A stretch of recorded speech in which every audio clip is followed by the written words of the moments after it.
Le Premier ministre Abiy s'engage à reprendre aux demandes de développement politique et autres soulevées par le peuple gouragé.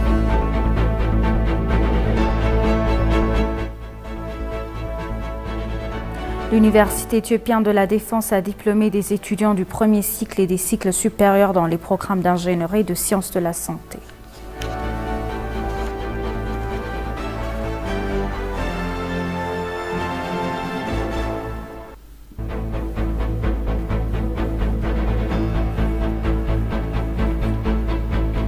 Bienvenue chers téléspectateurs, c'est Aline Tebaro avec le journal du 26 mars.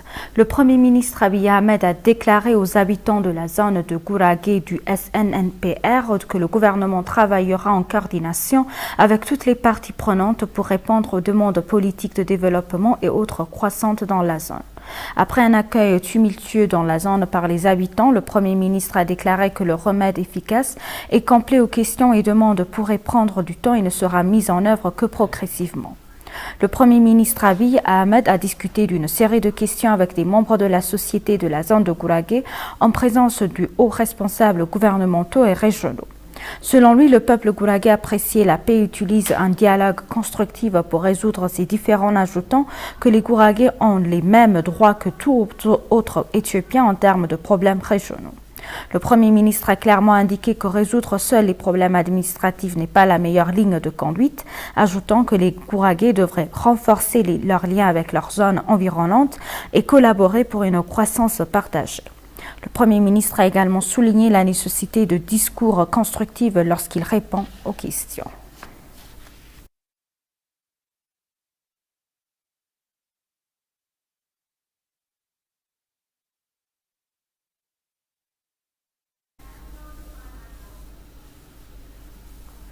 Le chef d'état-major des forces armées, le maréchal Birhanu Jula, a exhorté l'Université éthiopienne de la Défense à poursuivre ses efforts pour remplacer les technologies importées par des technologies nationales afin de construire une armée moderne.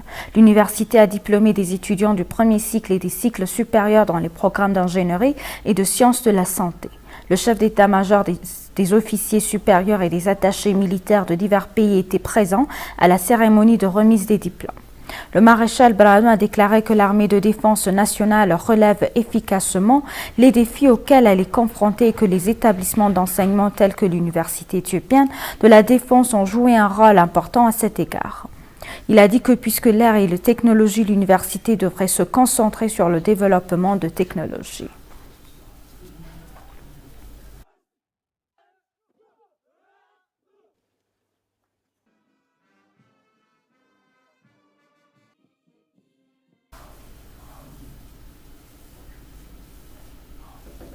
L'Institut Tony Blair pour le changement global a réitéré son engagement à soutenir la transformation numérique en Éthiopie.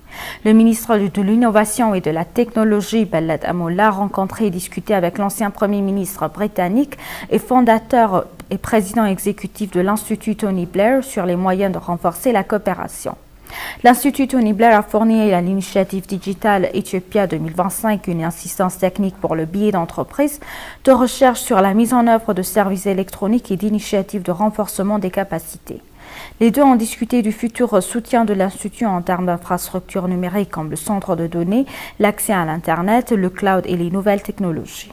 Le directeur général du programme national d'identité numérique, Yod Zamigael, a informé l'ancien Premier ministre britannique Tony Blair des services d'identification numérique en cours.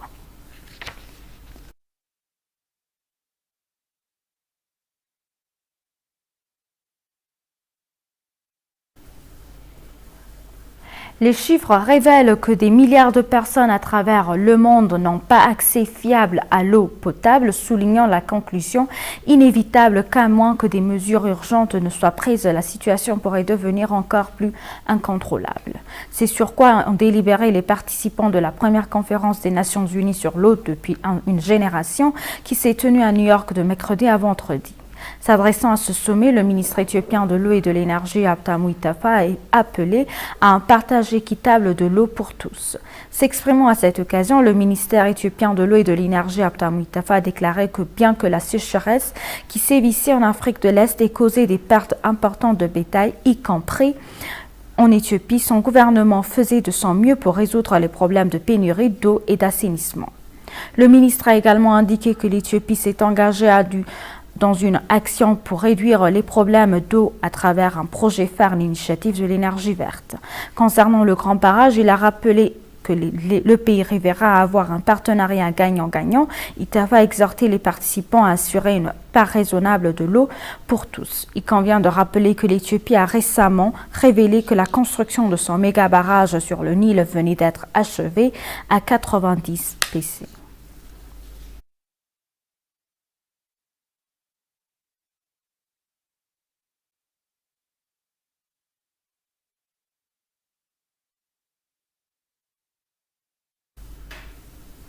Les membres de la communauté de la diaspora éthiopienne résidant dans plusieurs parties du monde ont contribué à hauteur de plus de 50 millions de dollars à la construction du grand barrage de la Renaissance éthiopien depuis le début du projet jusqu'à aujourd'hui.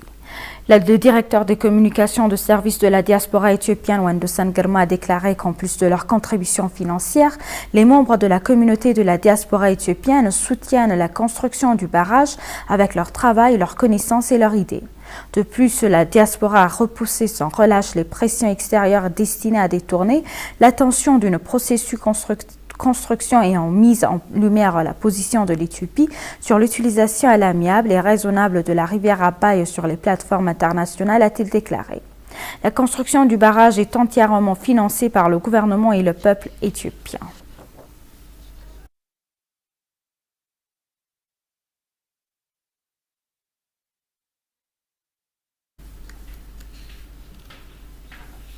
La Somalie affirme qu'elle bénéficie d'un partenariat et d'une coopération de longue date avec l'Éthiopie dans des domaines à multiformes, notamment la sécurité et la stabilité, ainsi que l'intégration économique. C'est selon le vice-ministre somalien des Finances Abdi Kafan qui s'est entretenu avec l'agence de presse éthiopienne sur des questions d'intérêt commun entre les deux pays de la Corne de l'Afrique.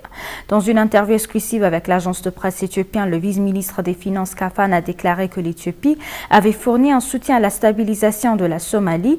Les relations entre les deux pays sont positives et ont pris de l'ampleur, surtout depuis que la lutte contre le terrorisme Al-Shabaab a été lancée au début des années 2010. Le ministre a salué le rôle de l'Éthiopie dans la libération de la Somalie de l'emprise d'Al-Shabaab, ajoutant que l'initiative est d'une importance capitale pour la paix et la sécurité de toute la région. Kafan a ajouté que faciliter la transformation réelle de notre société et de notre communauté d'affaires est crucial pour réaliser leur potentiel en relation avec les affaires et l'économie.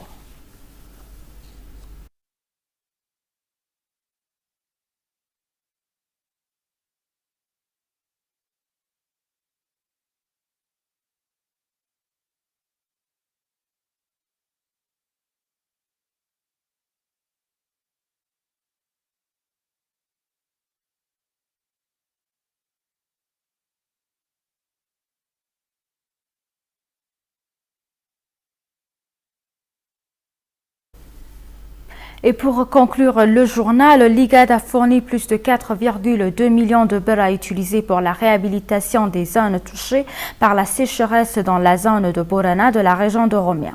Le secrétaire général de l'IGAD, Dr Warkna Gabayo, a remis le soutien au gouvernement de la région d'Oromia, Shemel Sabdissa. Le docteur Warkna a apprécié le travail accompli par le gouvernement pour résoudre la sécheresse sans causer de décès humains. Pour sa part, le chef du gouvernement de la région d'Oromia, Shemel Sabdissa, a déclaré que le gouvernement régional s'efforçait d'utiliser le soutien aux fins prévues et a exprimé sa gratitude pour le soutien.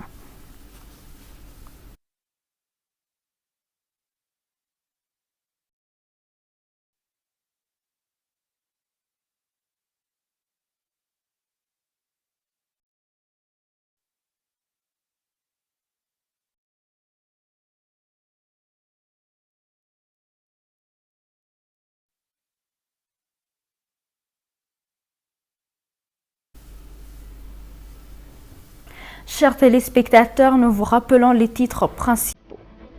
Le Premier ministre Abiy Ahmed s'engage à reprendre aux demandes de développement politique et autres soulevées par le peuple gouragé.